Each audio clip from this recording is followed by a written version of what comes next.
Përshëndetje shikues nderuar, jemi rikthyer me edicionin e emisionit aktual dhe po lajmërohemi nga rruga Rustem Statovci këtu në Prishtinë, kryeqytet, ku sot do të bisedojmë për planet e institucioneve që merren me reagime emergjente këtu në Kosovë, po ashtu do të bisedojmë edhe për reagime në terren emergjente që janë bërë dhe do të bëhen të ardhmen në kryeqytet dhe në qytete tjera të vendit tonë. Si dhe do të flasim edhe për ndihmën që Kosova ja ka ofruar Shqipërisë gjatë javës së kaluar kur ka pasur rënë tërmetit në zonën e Durrësit. Dhe të gjitha këto do i bisedojmë me Nehat Koçina nga Agjencia e Reagimit Emergjent. Përshëndetje Nehat. Mirë se vjen në emisionin aktual.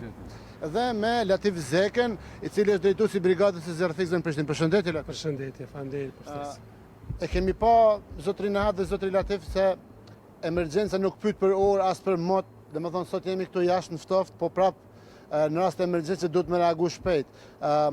Dhe duke pa gravitetin e reagimit që ka ndodhur në Shqipëri, kur jemi te Kosova, zotin Nehat, sa jemi të përgatitur për të reaguar në raste emergjente?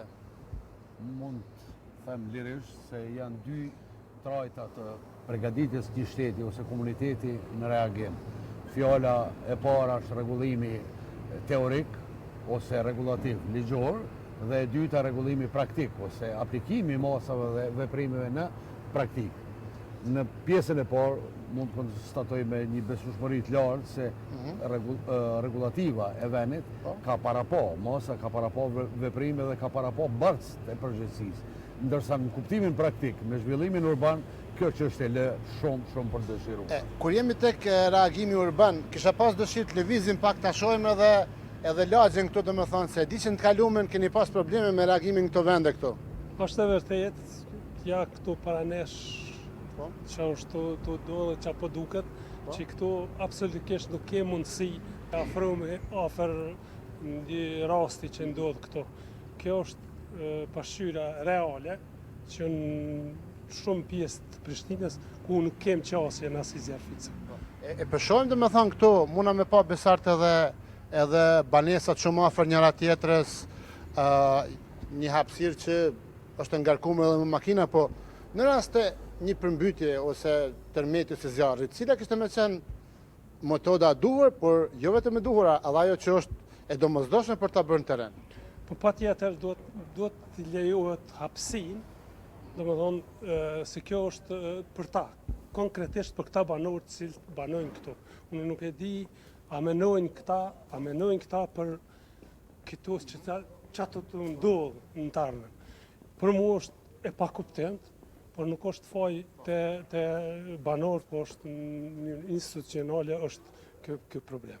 Do thot, po e shohim këtu një situatë, shikues nderuar, kemi disa makina të parkuara në të dy krahët, edhe pse shaj është i qartë atje se është për të qarkullu, po jo për të ndalë, dhe kur jemi në praktik, sa e vështirëson kjo intervenimin? Shumë e vështirëson, ku jemi pas rast, para shumë vite, në kundërt, kemi pas rast ku kemi intervenuar dhe duhet të zgjatëm gypat 100 metra e ma shumë, për të me mrida na dhe në vendin e caktuar. Edhe kjo domethënë shkakton vonesa, dhe na dim se vonesa në reagim emergjent është vdekje pruse shumë i madh, për minuti edhe thëmë edhe ma pak se minuti, aty shkon jeta e njeriut. Domethënë, kjo nuk është me ndu as kur ndërtu, kur ka filluar ndërtimi, edhe tashmë makina, nuk ka qasje për zjarrfiksa, nuk ka qasje as për ndihmën e parë. Po shohim këtë hymjen këtu për shembull, e ka traun mu për midis hymjes. Këto me shti pajisjet pak ma trana, ose diçka ma emergjente me reagu. Si reagojnë zjarrfiksat?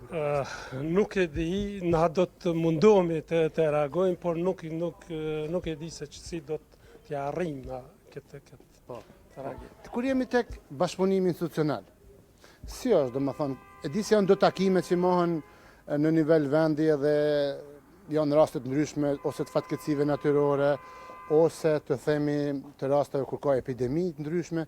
Na tregoj për ditës parë, për krijimit të shtabit emergjent e deri në përfundimin e punëve, si shkon procesi? Thjesht sikur e ceka edhe më parë, procesi rregullativ. Domethënë baza ligjore ka rregulluar në mënyrë kogja perfekte, me i thonë në krahas me shtete tjera, por aplikueshmëria në teren ose aplikueshmëria në rastet konkrete dallon prej rastit në rast. Për shembull, Agjencia e Reagimit Emergjent e Menaxhimit të Emergjencave, si shkon procesi? Kene kontaktoni? Aty dashta me dalë, sepse në këtë aspekt, në këtë kuptim të fjalës, Agjencia e Menaxhimit të Emergjent ka krijuar rrjetin e komunikimit në fatkeqësi, cili i referohet qendrave operative emergjente me numrin unik evropian në emergjencë, që nuk kupton numrin 112. Përveç atyre, reagues si zjarrfiks shpëtues, Policia e Kosovës dhe shërbimi medikal emergjent, të cilë secili prej tyre ka numrin e tyre identifikues, është menduar të integrohen në një numër të vetëm dhe prej atij numri të vetëm të ndahen informacione tek reaguesi i parë, si zjarrfiksi, shpëtues, si policia, si shërbimi medikal. Ky është reagimi intern, po kur mlidheni po mendoj për shembull policia, institucionet e sigurisë, kryeministria, ministritë përkatëse, për shembull Ministria e Arsimit dhe Shëndetësisë në rast të epidemive të ndryshme në shkolla, mbyllje shkolla. Domethënë si shkon menaxhimi i një themi emergjence natyrore, fatkeqësi natyrore, larg qoftë mos na raft asnjë, po do të më qenë përgatitëm për to. Sistemi jonë, sistemi i integruar i menaxhimit emergjent dhe plani i reagimit kombëtar ka përcaktuar kogja qartë dhe kogja logjikshëm rrjedhën e aktivizimit të mekanizmave prej nivelit më të ulët, nivelit bazë, që i thojmë komunitet, deri te niveli i shtetit dhe më pastaj edhe ndihmës ndërkombëtare. Është një kronologji e rrjedhshme, e kuptueshme dhe e çastshme, por ajo duhet të ushtruar. Dhe duhet vedisu prej nivelit më të lartë deri në nivelin bazë, që ka kuptimin e vet. Sa na të përgatitur, lëvizim pak, sa jemi të përgatitur me bë ballë emergjencave të ndryshme. Në të kalumen disa komuna janë prekur nga përmbytja, si Suareka, pastaj ka pas edhe raste kur ka pas zjarre shumë. Si është bashkëpunimi në nivel Kosovë, domethënë, jo vetëm Prishtinë. Ku i keni ato pikat, zyrtarët e juaj që reagojnë? Shumë e qartë, gjithsesi ndërlidhur dhe në kronologji si e ceka më parë, reagimi fillon për nivelit bazë. Kur te kalohen kapacitetet e nivelit bazë ose shterën, atëherë aktivizohet niveli i ndihmës reciproke ndërkomunale. Më pastaj vjen niveli i tretë ose ti them niveli i shtetit, ku aktivizohen faktorët si FSK-ja, që na e quajmë reaguesi i dytë në këtë rast, dhe më pastaj edhe KFOR ose mekanizma tjerë ndërkombëtar prezent në Kosovë, dhe këta na e praktikojmë. Kronologjia e reagimit është jashtëzakonisht e qëndrueshme në kuptimin edhe teorik edhe praktik. Por duhet ngritur, duhet patjetër përmes ushtrimeve, trajnimeve të përbashkët dhe bashkërendimit veprimeve. Po, ta shohim tash e kemi një rast të mund ndoshta edhe besartimi, po reagimin e shpejt në rastet fatkeqësive natyrore. Si e shen këtë rast, domethënë, e kena një shtëpi të vogël dhe një objekt lart, domethënë, të reagimit. Pajna, kjo si po duket, me të vërtet janë pa kur çfarë kriterit ndërtume, posaçërisht këto ndërtesat shumë katëshe, krahasim me këto që është një katëshe. Si do të reagojmë? Na do të reagojmë ashtu si është e mundë, edhe patjetër do të reagojmë, sa do t'ja arrijmë qëllimit me të shihet. Kur jemi tek makinat e parkume, si e zgjidhni problemin me ta? Se do të marrë mi largu dikush, institucionet, policia, marimanga, apo a mundesh me na thonë një rast kur shkakuj makinave keni pas probleme me punën? Unë vetë, se kum qenë udhëheqës i ndërrimit të shkollës Zene Hajdini, kemi pas rast ku duhet me prit, ka qenë mëngjes një kulum i një shtëpie, edhe u duhet me i prit dhe i nqu pronar të makinave dhe i kanë hik dhe ka ardhe marimanga, si e quajmë ne. I ka shku aty 20-30 minuta, do me thonë, na nuk kemi pas qasë, nuk kemi mujtë, të shkojnë dhe veni i ngjarjes. Kjo është rast. Për shkak të makinave të parkume? Për shkak të makinave cilat janë të parkume vene pa ven. Po afërsia banesave, do me thonë, edhe kjo pa mundëson vendosjen në çdo vend të kamionit të zjarrfikësve. Ky rasti këtu. Që ky rasti, kjo rruga, me të vërtet nuk kem qasjena, nuk kem mundësi. Kamionat e dojnë hapsin më të gjërë, shkallë për shpëtim në Alsina, nuk ke ku i vendos këtu. Hajde gypat i tërhek mundesh me i zgjatë, sa dush dhe i 200 metra, për shembull një mas tjetër, a mo makina për shpëtim. Qysh? gjatë emisionit tregove se këtu keni pas një intervenim. Na shpjegot cilat vështirësi keni has në punën e juaj gjatë intervenimit? Si vjet kemi pas dy raste, po, kemi pas dy raste në anën e kundërt. Një ka qenë kolëm, një ka qenë orë të rrymes, të cilat kemi intervenuar. Për fat të mirë aty kemi pas qasje pak a shumë për me intervenu dhe kemi intervenu ku zjarfikësat e ka kryer punën e vet jashtëzakonisht mirë. Edhe e kemi fikë. Po, edhe për shembull për këtë intervenim këtu duhet me me blloku rrugën faktikisht për me mujt mi hap shkallët ose edhe elemente tjera. Këtu kemi një bashkëpunim jashtëzakonisht të mirë me policinë, ku ata i kryjnë punë të vet, ana i kryjnë punë tona, aq sa kemi mundësi edhe kemi hapësirë. Kur jemi tek intervenimet e shpejta, kur dhe jemi te gatishmërinë ose me qenë përgatitun gatishmërinë për intervenim. Si e sheh infrastrukturën, me qenë se jemi në Prishtinë, të nisemi për Prishtinës? Sa ju shkakton respondentëve të reagimit parë, 2, 3 e kështu me radhë, po dhe juve në organizimin e punës, po flas tash jo për intervenimin, po për organizimin e punës që e bani, se duhen resurse shtesë, duhen mjete më sofistikume, ajo është këtë buxhet. Absolutisht, po, si që teku edhe zoti Zeka, në këtë kuptim të fjalës, me zhvillimin urbanistik, me të vërtet në secilën pjesë urbane të Kosovës është kriju një lloj kaosi, i cili dukshëm edhe jo rrallë herë e pamundson reagimin siç dihet për shpëtu jetën, pasurinë dhe ambientin jetësor të qytetarëve të Kosovës. Por në këtë kuptim të fjalës, nuk duhet punoj, nuk duhet mendoj ekzekutuesi, siç është zjarfiksi, policia ose ndihma e shpejtë, duhet punojnë organet e planifikimit dhe urbanizmit. Po. Më tregoni, jemi tek emergjencët që kemi pa në Shqipëni. Atje në orët e hershme të mëngjesit mes tanës të martës, ma saktësisht dikun për rreth orës 3:55, 4, ka rënë një tërmet, ka shkaktuar gjithë ato viktima, ka prish shumë objekte, ka bërë pabanueshme një numër të madh. E kena pa reagimin e institucioneve të Kosovës. Si e keni koordinu ndihmën që ka dhënë Kosova Shqipënisë në rastin konkret? Fatbartësisht, në këtë rast, linjët direkte të institucioneve homologe mes vete, në nënkupton, Ministrisë Mbrojtjes të Republikës Shqipërisë dhe Ministrisë Mbrojtjes të Republikës Kosovës e kanë akordu veprimin e menjëhershëm dhe me atë kanë dhënë një pasqyrë jashtëzakonisht mirë para opinionit ndërkombëtar dhe para të aksidentuarve në vend ngjarjes. Gjithashtu edhe rasti i policisë me vijet e drejt për drejta e kanë mundësu reagimin për shembull. Dhe ai reagim ka vazhduar gjithë kohën deri në përmbyllje të aksioneve të shpëtimit, që qendra e Agjencionit të Menaxhimit Emergjent ka ndërmarrë veprime edhe të koordinimit ndërkombëtar, sepse shumë ekipe të cilët kanë kërkuar reagimin në Republikën e Shqipërisë me rastin e tërmetit janë koordinuar përmes nesh. Nga pika e hyrjes dhe në shtetin e Kosovës, sepse në ato raste e shfrytëzoi si shtet tranzit. Edhe nuk kanë pas as problemin kufi, po më intereson me ditë, domethënë kanë kaluar shpejt.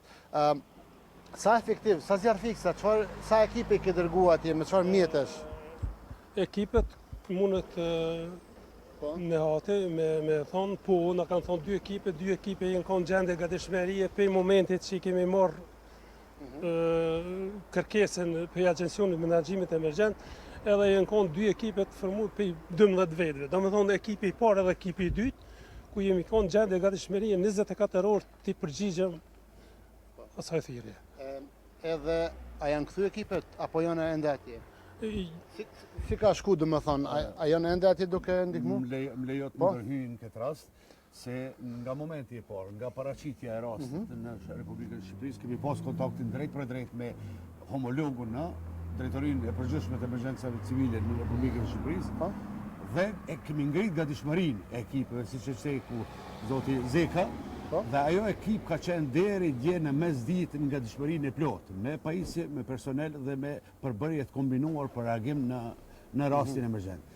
Nuk është faq nevoja nga shteti shqiptar që të shkoj me këtë aset, sepse ka pas të mjaftueshëm, edhe si duket stërmjaftueshëm reagues, prandaj na kanë thonë rrini, na pritni derisa kemi ne nevojë në atë rast. Po. edhe Por, po vazhdo të lutem. neve kemi koordinu shumë aspekte tjera dhe ekipa e ka mbajt gatishmërinë derisa se ka marrë urdhrin tjetër që me u demobilizu në kuptimin e plot fjalës. Që me qenë ende në gatishmëri nëse ka nevojë për çfarë do lloj rasti.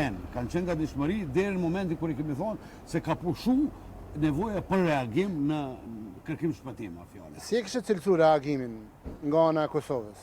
Dëgjo, me shumë bindje u tham prej pamjeve që i kemi pa dhe vizitës në vend ngjarjes me drejtorin e përgjithshëm dhe zavensin në datën 28 nëntor, në mesditë vendeve të aksidentume, kemi pa që edhe fjalët për shtypjet nga shteti shqiptar janë të jashtëzakonshme.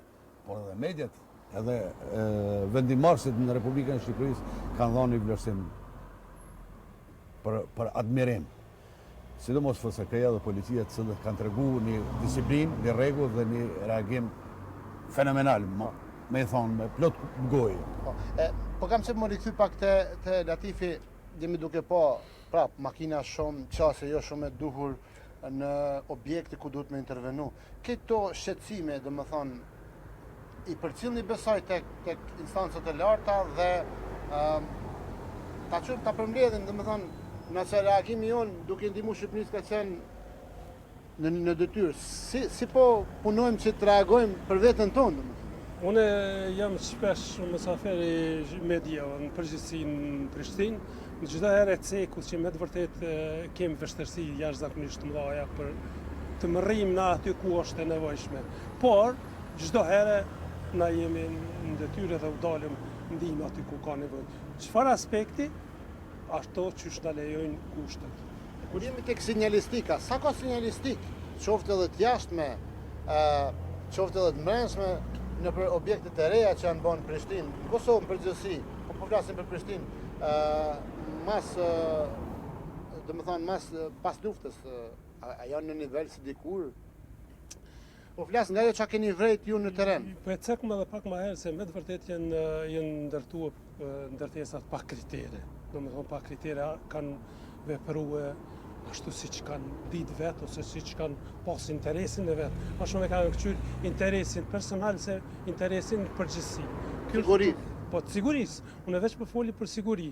E sa a janë në mënyrë të ndërtuar siç do të, nuk është kompetenca jame të jepet, kompetenca jame është të marr pjesë edhe të dalë ndihmë çdo personi, çdo qytetari.